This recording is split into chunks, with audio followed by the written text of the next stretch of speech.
This Torah class is brought to you by TorahAnytime.com. Okay, good morning everyone. Afreilach and Shushan Purim. We're continuing in Mishna Berura Daf Hashavua, and we are learning Siman Lamed Beis Seif Lamed Hey. Siman Lamed Beis Seif Lamed Hey. Oisiyos Hashem, the letters of Hashem's name. Tzarich sheyu kulam b'toich hadaf. They all need to be in the page. They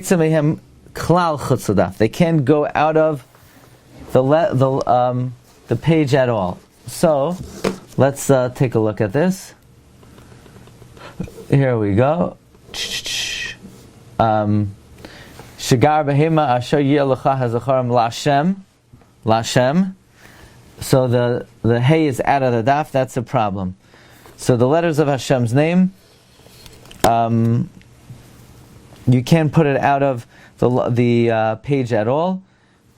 Okay, says Mishna Berura Kuf Nun Beis Oisiyos Hashem Afilu Shar Shem Nemchakim, even a different name like Elokecha, you can't go out of the line. Says the Mishna Berura Sivkat and Kuf Nun Gimel Tzarech Hamagin Avram B'Shem Hagoyin Marin Rabbi Yitzchak Mi Pozna V'chein Ho'ilas Tamid Vel Yerabba V'kam Me'achroinim Asik D'Davka L'Chad Chila.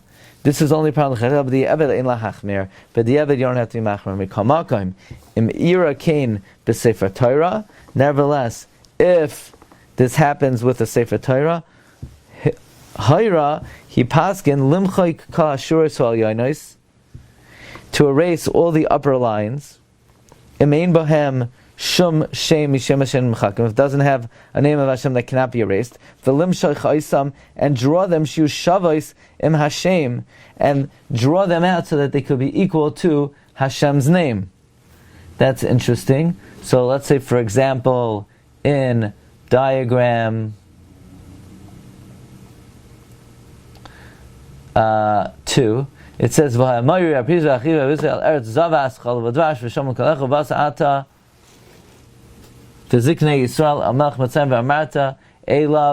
Hashem. So what are you going to do? The Hashem is sticking out of the line. So you'll erase Ata Vizikne, and you'll erase Eretz Zavas, and you put everything out of the line, right? Like in over here. And in other words, and everything will be equidistant outside of the line, so there'll be a new line. So, in other words, we're saying, the Mechaber says you can't even have one letter of Hashem's name out of the line. B'di'eved, the Magen Avram says, it's okay. But if you could fix it by erasing above lines, you should do so. Since it's possible to fix it, like Mikri Di'eved, that's not called B'di'eved. Haya Shem Lamala, Avlam Haya Sham Lamala is a shame. If above there was some name of Hashem, Oy B'tfilin or Mezuzos, or Tfilin or Mezuzos, Di'ev Shalom Chayk, that it's impossible to erase. Mishum Shaloi Kisidron, Kasher Kach B'loi Tikon. It's kasher this way without fixing it.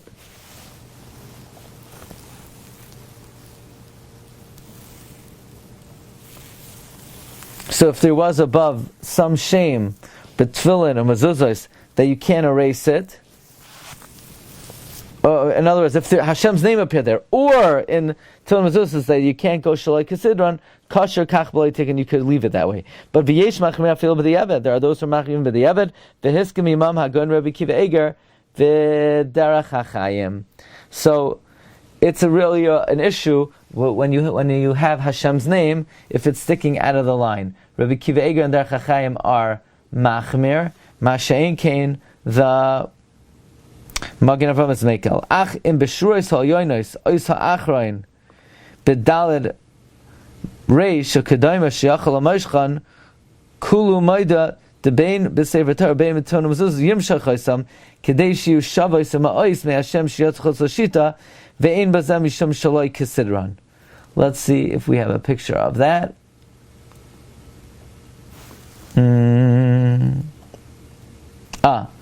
In here, let's say you have Hashem's name.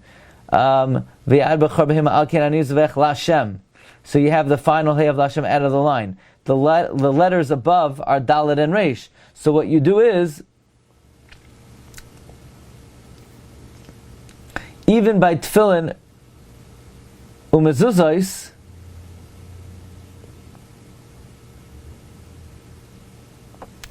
it seems like you could extend the reish and the daled. Ayat shaloi kisidran.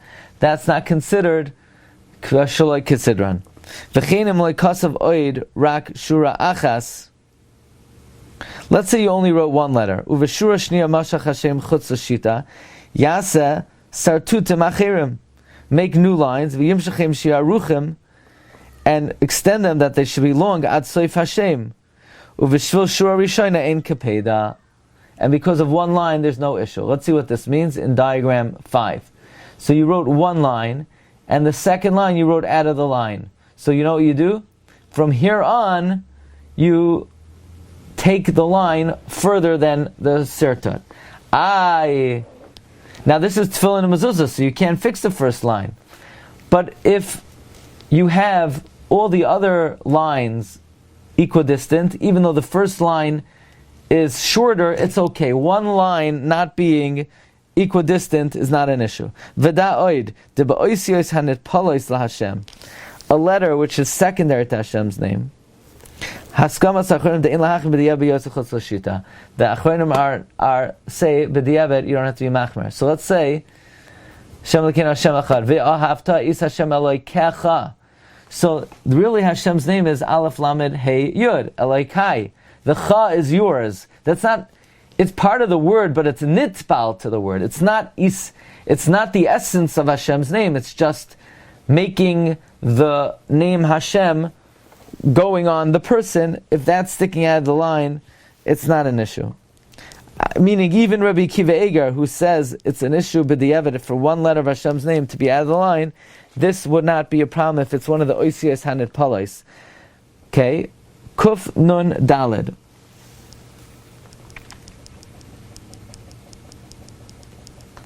Mehem klal. Afilu oisachas. Even one letter. So, okay. Ve'efsher da'af rubai kukula. Even if it's the majority of a letter. Aval mixas oislazama. If it's part of it, it's not an issue. V'myatz Hashem kulei chutz l'gilyon ha'amod kasher b'diavad. If the whole Shem Hashem went out of the Gilyon, b'diavad it's still kosher, like in example number 8, where the whole Shem Hashem is out of the line.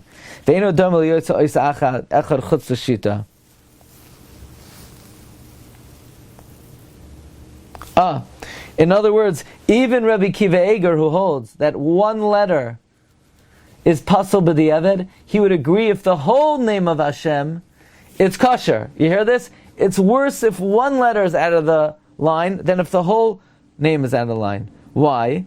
If it goes out of the line, it's like it's suspended. We hold in Yardea that part of Hashem's name we cannot suspend.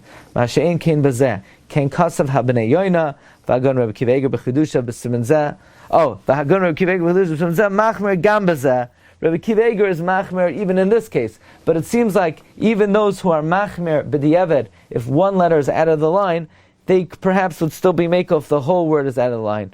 Aval b'bira agra muchach b'hedir kabnei yoina lahakel. The gra is makel like the sefer b'nei yoina. Sif lamed vav. Sif lamed vav. Okay. Yaseh kol parsha yaseh pesuchos chutz mi parsha achroina haksuva b'Torah. Shehi v'haya im shamaya sheyasana susuma v'imshina pasal. You should make all the parshiyos pesuchos.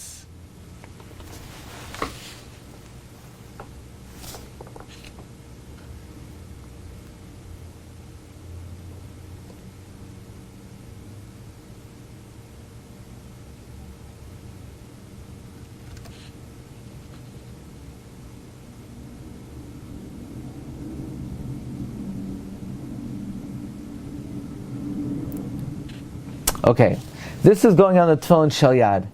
And the Tefillin Shel Yad, we know that all 4 parshas are written on one cloth.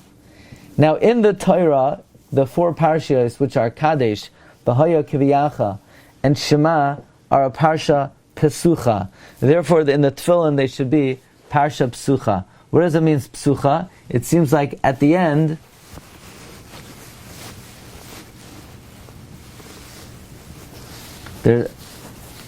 Kadesh is, there's a space, we'll have to see where that is. V'haya Kiviyacha, there's a space. Shema, there's a space before. And V'hayim Shamaya, there's a space. Let's see what this means. Says Mishna Berura Sivkata and Kufnon Hey. Ratzulayim Mehat Tefillin Shel Yad. V'hein Nechtavis B'klaf Echad. V'shayich B'hem Psucha Stuma. Dahainu, that means, you know what Psucha means? Dahainu Shekishemaniach Makam Chalach B'Seif Shita Achron Shel Parsha Rishayna. You want to leave an empty space at the end of the last line of the first Parsha, Kedei Tes Oisios, the amount of 9 letters. Umaschil Parsha Shel Achrea, and you begin the next Parsha, Beroish Hashita, at the beginning of the line, Bedaf Habez, on the second page. Hare Parsha Shel Achrea Nikra Psucha. The Parsha after it is called Psucha. Keboi Shebesefer Torah, Nikreis Parsha Maschels Beroish Hashita, Parsha Psucha. Any Parsha that begins on the top of a line is called a Parsha Psucha. So let's explain. Kadesh is a Parsha Psucha because it begins on the top of a line. And V'haya Kviyach, you're supposed to make Psucha, so you leave 9 letters of space, so that the next Parsha could be at the top of the line. Shema should be Psucha, 9 letters of space, so it could start at the top of the line. But Shema ends at the end of a line. V'haya does not begin in the beginning of the line, so that's called Psucha. That's called Susuma. Now,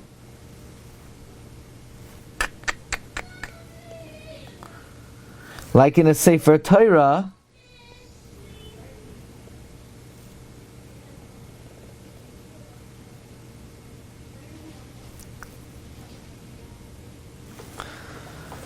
we have 2 examples of a Parsha Pesucha. For example, here, we have 9 letters of space at the line before, and then the next Parsha begins in the beginning of a line. Or, if let's say, at the end of a column, you have 9 letters of spaces, the next column begins in the beginning of the line, that's also a Parsha Pesucha.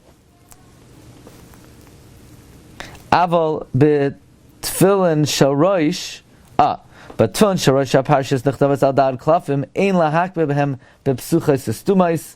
We're not makbid in the tfilin shel roish, psuchais and stumais. Ach no'agu l'chachila hakbeh b'zeh, l'chachila we are, kein kazu achrenim, v'ayim b'bir halacha, b'mashe kazu b'shem prima gadim b'zeh.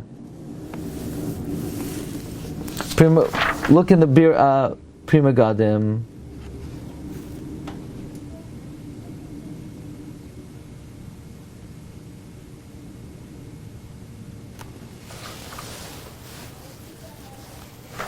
Okay, let's see the next Mishna Berura. Psuchais chutz, except for v'haya im shamaya. Mimnei shegimel rishaynos, the first 3 parshiyos. 1 second, let me just change the battery here.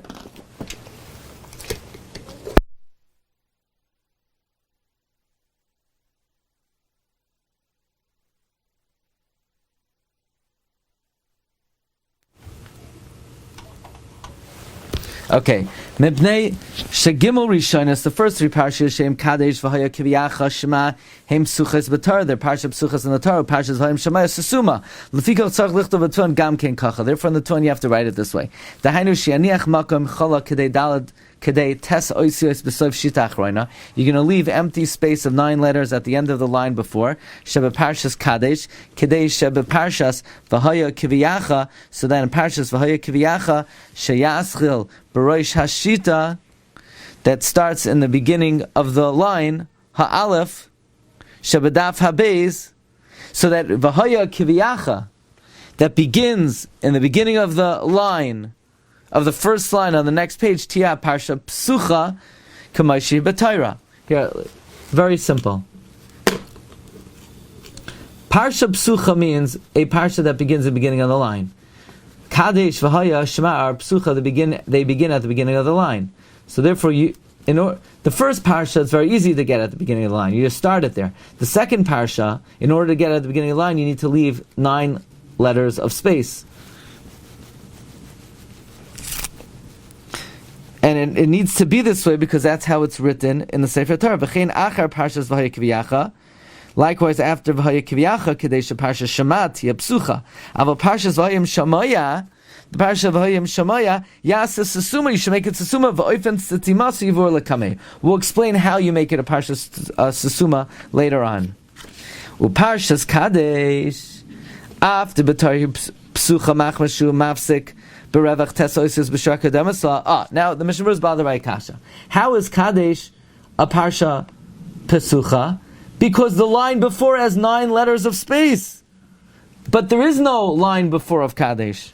The Kanin Shaykhse, the Parsha Rishayna. Mikamakam Kivan Shumatzchila Beresh Hashita, since it starts at the beginning of the line, Ve'en Kasav V'nei Klum, there's nothing before it. He nikres Pesucha, it's considered Pesucha, De'en Ksav Achar Soisma. No other writing infringes on it. So it's interesting. The definition of psucha is not space before, it's the ability to start at the beginning. That's Parsha Psucha. So Kadesh starts at the beginning. Nothing is crowding it. Okay, Rabbi Isai? I think that's an interesting insight. The definition of having space is not only, doesn't have to be there's space before it, just being able to start at the top in the beginning is also open space. Thank you very much, everyone. Bracha v'hatzlacha. All the best. Okay, kol tov. Hatzlacha Rabbah. You've just experienced another Torah class brought to you by TorahAnytime.com.